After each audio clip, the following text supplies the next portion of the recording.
SIC, welcome back to Sharing is Caring, yaitu suatu wadah yang terbentuk karena adanya keresahan-keresahan yang muncul dalam kehidupan kami sehari-hari. Dan kami coba mencari jawabannya dari sahabat-sahabat spesial kami. Semoga sharing ini dapat menambah referensi dan bermanfaat untuk Sobat SIC. Keresahan yang ada saat ini adalah salah satu kejadian yang belakangan ini sedang marak, yaitu mengenai hedonisme, flexing, dan media sosial. Hal tersebut terjadi dan dilakukan hampir di semua kalangan loh, dari mulai flexing yang berujung pidana, ada juga yang melakukan FWB, Friend with Benefit, atau TTM, teman tapi mesra, untuk memenuhi kebutuhan flexingnya. Bahkan sampai pemuka agama yang melakukan flexing. Penasaran? Nonton sampai habis ya, dan jangan di-skip.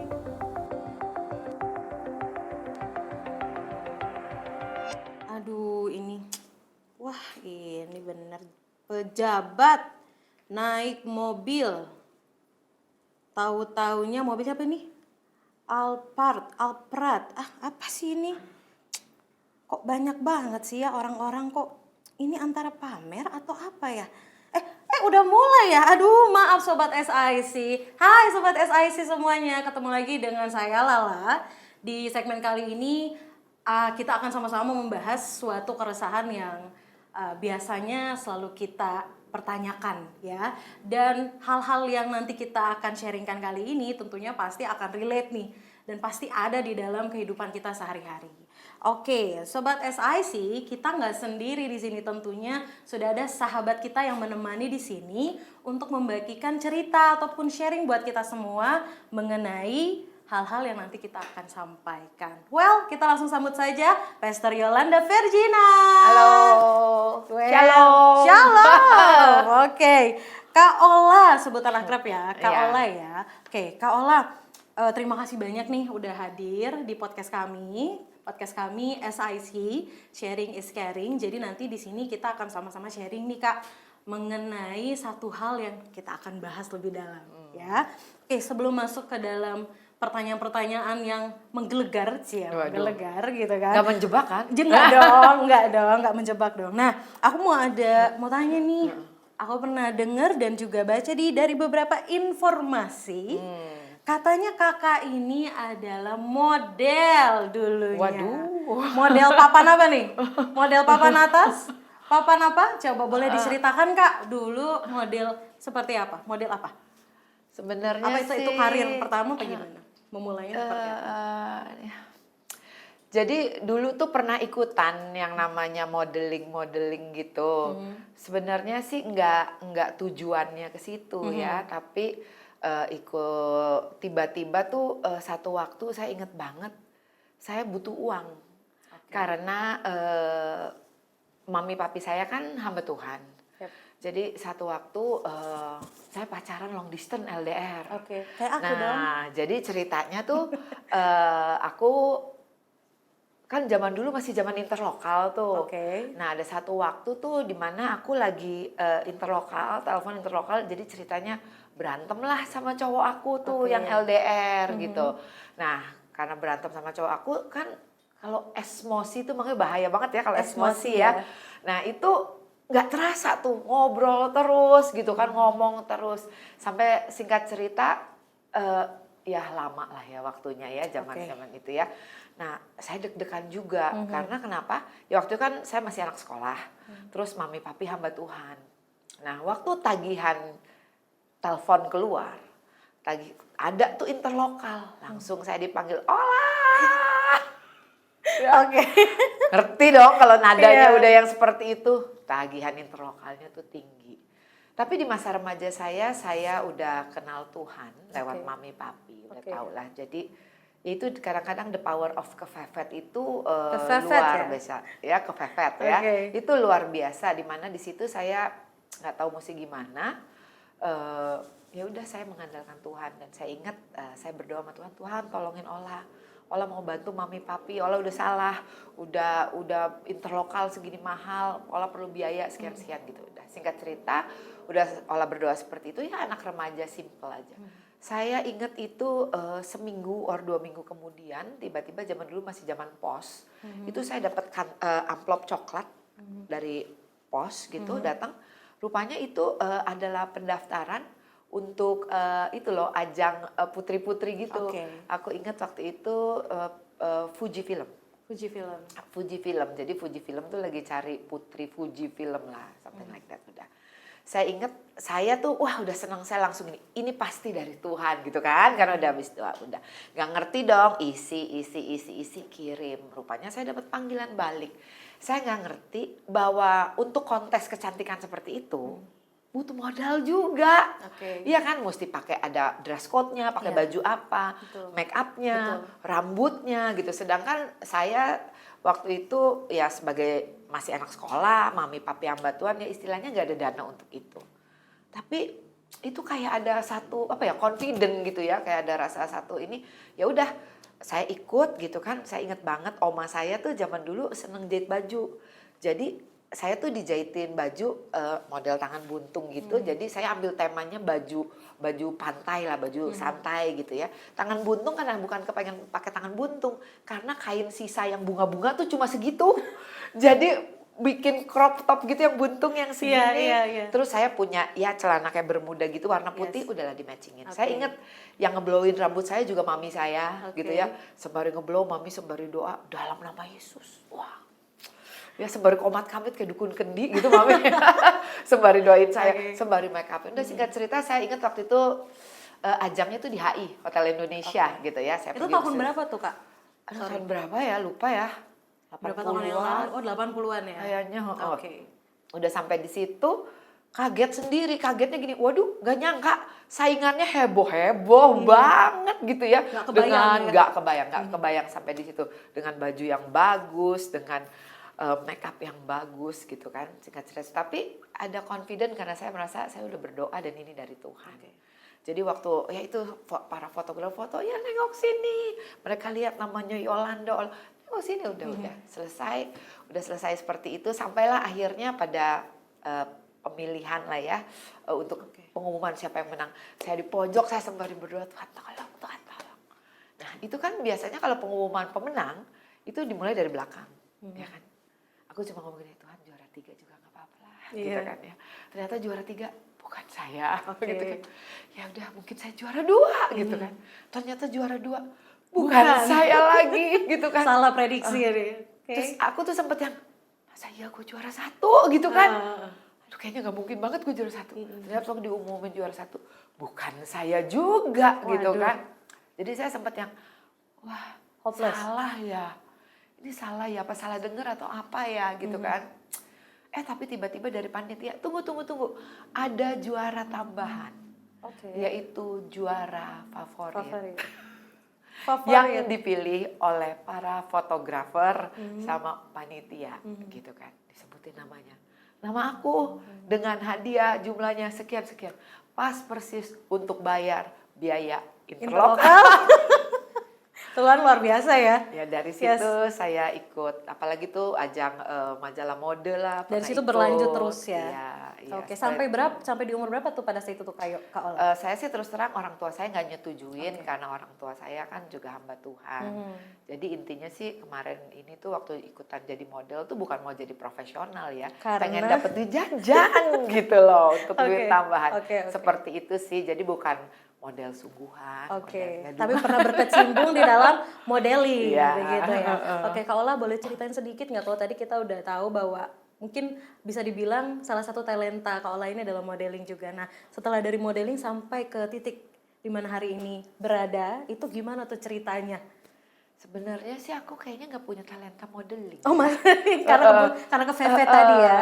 Karena dulu pernah tuh waktu zaman baru pulang sekolah kan, aku sempat sekolah ke negeri Belanda. Itu dapat tawaran untuk kerja jadi presenter, untuk ya casting gitulah. Di Indonesia. Di Indonesia waktu itu udah balik gitu. Gak pernah bisa casting saya. Gitu. Jadi saya percaya waktu saya ikut modeling itu mah ya itu God's favor ya. Itu benar-benar cara Tuhan gitu kan. Nah, terus kalau misalnya kayak orang bilang, oh kayak model, Pak. Mungkin karena saya tinggi. Sama saya dari kecil tuh emang seneng yang indah-indah, seneng yang matching-matching. Tapi satu hal yang perlu digarisbawahi, saya nggak suka yang mahal. Karena tahu diri, istilahnya menyesuaikan kantong. Tapi saya dari dulu saya suka barang yang indah. Saya suka barang yang matching gitu ya. Bahkan mami saya juga pernah cerita, tante saya dari kecil tuh saya udah suka ngeliat majalah fashion, udah seneng seperti itu. Dulu waktu belum sungguh-sungguh lahir baru, saya tuh kalau nggak matching nggak berani keluar rumah. Dulu saya pikir saya keren, ternyata sakit jiwa ya. Gak matching aja, gak berani ketemu orang gitu. Tapi waktu saya udah ikut ya seminar-seminar, ikut dilayani, gambar diri dan segala macam, nggak ada yang salah dengan itu gitu ya. Ya lebih pede aja gitu. Kalau dulu tuh kayak satu beban gitu. Aduh gimana ya kalau dilihat orang saya jelek, aduh dilihat orang nggak matching, aduh nggak bagus gitu ya, seperti itu gitu. Bahkan saya ingat pernah satu waktu saya berdoa sama Tuhan, Tuhan, Ola tuh nggak pernah minta lahir seperti ini loh, seneng barang matching, seneng barang bagus, seneng yang indah-indah. Ola nggak pernah minta itu loh, karena saya ingat cerita mami saya sama tante saya. Dan saya bawa dalam doa itu, Tuhan kalau memang apa yang saya suka menjadi batu sandungan untuk orang, atau menjadi beban untuk suami atau apa, angkat aja Tuhan. Saya nggak apa-apa kok, angkat aja. Supaya saya juga nggak kenapa-napa gitu loh, rasa itu tuh saya nggak kepengen punya gitu. Tapi Tuhan itu luar biasa ya. Ternyata yang dipulihin bukan itunya, yaitu gambar diri saya waktu saya tahu siapa diri saya. Saya tuh anak Tuhan yang dikasihi Tuhan, bahwa gambar diri saya tidak ditentukan dengan apa yang saya pakai atau dengan apa yang saya punya gitu. Itu memberi dampak yang berbeda di dalam hidup saya. Lalu yang kedua, jadi kalau sekarang saya pakai yang matching, yang ini ya bukan karena supaya untuk diakui atau untuk apa ya, dipuji orang, self-centered, tapi lebih kepada apa ya, saya merasanya gini, ini adalah apresiasi saya kepada Tuhan yang sudah menjadikan saya seperti ini gitu. Maksudnya sesuatu yang saya hargai dan saya pelihara. Kan kita suka ya lihat orang, itu orang cantik ya, cuma kok berantakan banget, kayak nggak dirawat gitu. Dan buat saya itu gregetan gitu, kayaknya aduh kamu tahu nggak sih kamu cantik gitu. Nggak usah yang berlebihan, nggak usah gitu, tapi apa ya, mengindahkan diri ya, menghargai aja apa yang Tuhan udah percayakan sama kita, seperti itu sih. Kak Ola nih, ada kaitannya yang mau kita obrolin saat ini ya. Berbeda dengan Kak Ola, kalau tadi kita dengar cerita dari Kak Ola bahwa bukan berarti ketika dia seneng matchingin baju tuh harus sesuatu yang mahal. Yang penting cocok dan indah, serasi begitu. Tapi berbeda Kak. Kalau dari zaman sekarang, mungkin dari zaman dulu ya. Tapi kalau zaman sekarang itu, apalagi sekarang kita udah punya sosial media, mungkin kita kenal Instagram, Facebook, wah semuanya. Itu tuh biasanya jadi ajang kontes. Selain ajang kontes, itu juga jadi ajang pamer atau kita kenal namanya flexing. Flexing ya, atau enggak hedonisme. Kadang ada anak-anak muda yang mungkin dia, aduh gue nggak bisa nih kalau nggak beli tas ini, harus yang branded, harus mereknya A, B, C gitu kan, harus pakai sepatu A, B, C gitu kan, harus gaul sana, harus gaul sini, harus ke nongkrong sana, nongkrong sini, baru dikatakan bahwa dia itu apa namanya, bagus gitu, keren gitu. Nah, dengan keadaan yang seperti ini yang dihadapi saat ini gitu ya, dan juga menjadi keresahan-keresahan sobat SIC lainnya, sebenarnya batasannya sampai mana sih? Dan kita melihat hal tersebut di dalam pandangan kekristenan tuh seperti apa Kak Ola? Mungkin Kak Ola bisa jelasin. Ya, kalau aku sih pribadi, aku juga ada Instagram gitu ya. Kalau aku secara pribadi tentang sosial media, waktu kita ready main di sosial media, artinya harus siap dengan apa yang kita lihat, dan siap dengan waktu kita posting gitu, dengan komen-komen orang. Ada orang yang komennya negatif, ada orang yang komennya positif, memuji gitu, atau ada yang nyinyir. Ya harus siap. Namanya social media, di mana semua orang bisa melihat gitu. If you not ready, kalau kamu nggak siap, ya jangan posting. Jangan ada di social media. Lalu misalnya dengan itu jadi kepengen ini dan tapi istilahnya nggak mampu atau belum mampu gitu, Tidak malah menyesuaikan dengan jadi kemampuan malah sendiri. jadi nyusahin diri, malah jadi merasa nggak damai sejahtera. Tutup aja Instagramnya, tutup aja sosial medianya, nggak usah dilihat gitu. Buat apa kita lihat-lihat hidup orang lain? Bahkan saya ada kenal satu orang anak gitu, buat saya amazed sama ini anak gitu ya, anak remaja putri gitu, dan dia orang yang cukup lah ya, orang yang berada. Lalu saya tanya, kamu punya IG nggak? Oh nggak tante, I don't have IG gitu. Why? Saya bilang, kenapa kamu nggak punya IG? Sedangkan anak-anak seumur kamu tuh ada yang punya 2 bahkan 3 gitu Itu kan? harus Bukan pokoknya cuma satu kan? Yang ini IG mami sama teman-temannya, yang ini IG dia gitu kan? Seperti itu. Nah ini kok kamu bisa? Lalu jawaban dia tuh buat saya seperti sebuah highlight, dimana jawabannya gini. Untuk apa saya mesti ngeliatin hidup orang lain? Untuk apa saya ngepoin hidup orang lain? I don't want. Oh oke, that's why saya nggak punya IG. Karena saya nggak perlu tahu kehidupan mereka. Saya bilang, wah jarang-jarang anak muda itu seperti itu gitu. Karena dia bilang kalau seperti IG gitu, kita cuma lihat apa yang orang lain posting, dia ada di mana, apa yang dia lakukan gitu. Artinya kan hal itu adalah yang orang itu posting adalah hal yang dia mau kita lihat gitu. Untuk apa? Banyak loh yang jadi galau, yang jadi merasa nggak diberkati, jadi merasa nggak disayang Tuhan, jadi merasa susah. Kok dia enak, aku enggak. Negatif ya jadi membanding-bandingkan. Nah, I think kalau kayak gitu, kamu kayaknya belum siap ya untuk ada di sosial media gitu. Seperti itu, karena akhirnya jadi menyusahkan diri sendiri. Betul. Ketika kalau misalnya kita menghadapi sesuatu, terutama kalau sekarang di media sosial itu kan banyak banget ketika kita lagi post terus ada komentar-komentar yang nggak enak ya gitu ya. Terus kita nggak tahu Kak Ola, ketika orang memosting sesuatu atau memamerkan atau flexing sesuatu tuh kita nggak tahu motivasi dia apa sebenarnya. Kan banyak sekarang kalau mau lagi makan foto. We don't know, kita nggak tahu apakah dia tuh maksudnya hanya ingin membagikan aku lagi makan ini atau memang nih gue lagi makan enak nih gitu kan. Tapi banyak jadinya impact-nya itu negatif ke arah, jadi anak-anak muda itu zaman sekarang lebih kepada wah gue kalau nggak kesini bukan gue gitu. Wah ini nggak seru nih kayak gini. Pokoknya gue harus ke tempat sana, harus nongkrong supaya gue bisa ngikutin zaman. Nah ketika kita ngobrolin balik lagi ke Injil atau ke dalam kekristenan gitu ya Kak Ola ya, tanggapan kita tuh harusnya gimana sih? Ya firman Tuhan tuh kan bilang begini, segala sesuatu boleh, tapi nggak segala sesuatu berguna. Segala sesuatu diperbolehkan, tapi nggak segala sesuatu itu membangun. Jadi sebenarnya keputusannya ada di diri kita sendiri, gitu ya. Kita lihat itu justru membangun kita atau bikin kita jadi baperan. Jadi mengasihani pity party jadi mengasihani diri sendiri atau hal tersebut membangun kita. Kayak saya terus terang saya sebagai hamba Tuhan, saya suka lihat IG, yang saya follow adalah yaitu ayat-ayat firman Tuhan, hamba-hamba Tuhan. Bukan berarti saya nggak follow fashion, saya follow fashion tapi saya yang pilih gitu ya, apa yang saya mau lihat. Sama seperti orang lain, mereka yang pilih apa yang mereka mau tampilkan orang lain lihat, kita juga harus pilih apa yang kita mau lihat. I think seperti itu tuh bagian dari seperti kita menjaga hati kita juga, menjaga diri kita sendiri, karena ada tertulis, waktu matamu baik, maka teranglah seluruh tubuhmu. Jadi apa yang kita mau lihat, pilih-pilihlah. Ya kan, apa yang kita mau dengar, pilih-pilihlah. Apa yang kita mau baca, pilih-pilihlah. Makan aja sibuk milih kan. Mau makan apa, bingung ya. Mau makan ini apa ini ya, ini apa ini ya. Padahal bicara makan, besok pagi juga sorry ya, dibuang ke jamban. Itu aja kita pilih-pilih. Masa sih yang kita mau masukin ke dalam pikiran kita dan hati kita nggak mau pilih? Saya rasa seperti itu. Cakep, boleh tuh dijadiin quotes ya Kak Ola? Oh ya silakan. Oke, nah itu dia. Tadi kita ingat ya bahwa segala sesuatu itu baik tapi belum tentu segala sesuatu itu berguna. Nah, berarti kita sebenarnya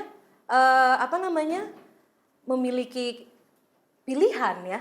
Kita dihadapkan dengan pilihan-pilihan yang kamu bisa milih gitu ya. Kamu mau jadi baik atau kamu mau jadi buruk gitu, Iya. atau kamu mau menyusahkan dirimu sendiri, Iya. it's a choice gitu Iya. ya. Itu sebuah pilihan ya. Iya. Berarti sobat-sobat SIC lainnya harus dipertimbangkan nih. Kita seleksi lagi nih apa yang masuk ke dalam pikiran kita tuh, jangan sampai itu justru memberikan dampak yang nggak baik buat diri kita sendiri gitu betul. ya. Oke, kalau Lala? Kita harus berteman dengan semua orang, Yes. ya, karena kan kita harus berdampak. Mhm.